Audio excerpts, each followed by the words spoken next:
Hi everyone, my name is Ava McNutt and today I'm going to be discussing the deaf culture in the United States and how it applies to intercultural communication.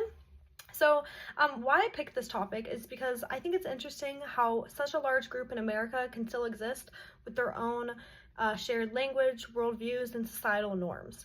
But mainly, the bigger reason why I picked this is because my sister is actually fully deaf. So at 9 years old, she experienced trauma to her middle ear bones, and her eardrums, resulting in her to be fully deaf.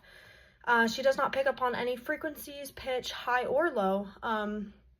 She doesn't hear a thing. So, in return, my family and I had to learn ASL. It's been quite the journey, but it's been hard for us. I couldn't imagine how hard it would be for someone to learn that after they just found out that they are also deaf. So, with that being said, I would like to include some of her experiences, and also I feel like I learned some really insightful information after 8 years of me doing ASL, and I never really thought about certain things and how it applies to the deaf community. So I will be using two communication theories. I'm going to be doing the co-cultural communication theory and the high context versus low context communication theory.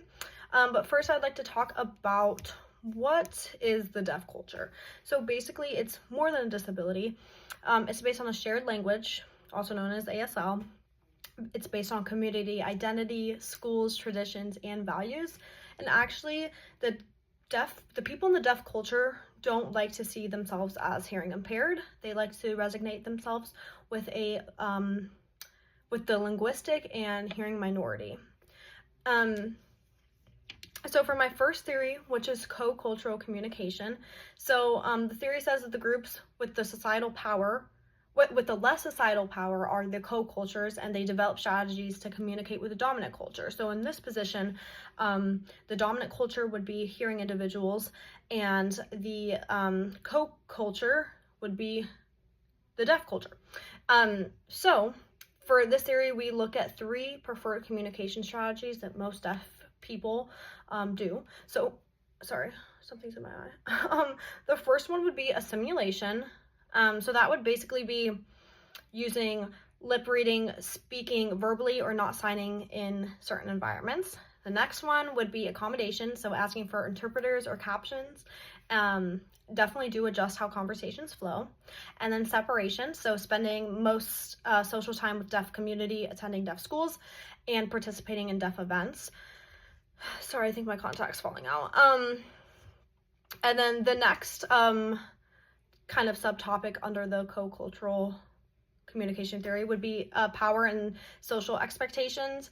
So the dominant culture kind of unknowingly sets these societal norms, almost how hearing people expect phone calls instead of texting, or how we expect spoken English, or the dominant culture kind of just assumes that everyone has the same access to the sound-based system, which is kind of interesting. I know my sister in school, when we would all hear the fire alarms, she wouldn't. Everyone just get up and go.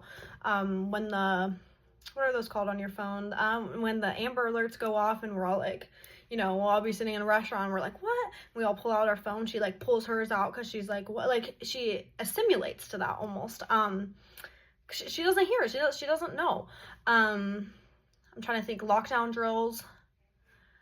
Everyone just looks frantic. Lights go off, and she has to sit in a corner. Do you know how scary that would be for someone who's deaf, who wasn't told beforehand, oh, we're probably gonna have a lockdown drill today? It's a nightmare. Poor girl. Like, I feel so bad for her. Anyways, I digress. Okay, so the next theory is going to be high context versus low context. So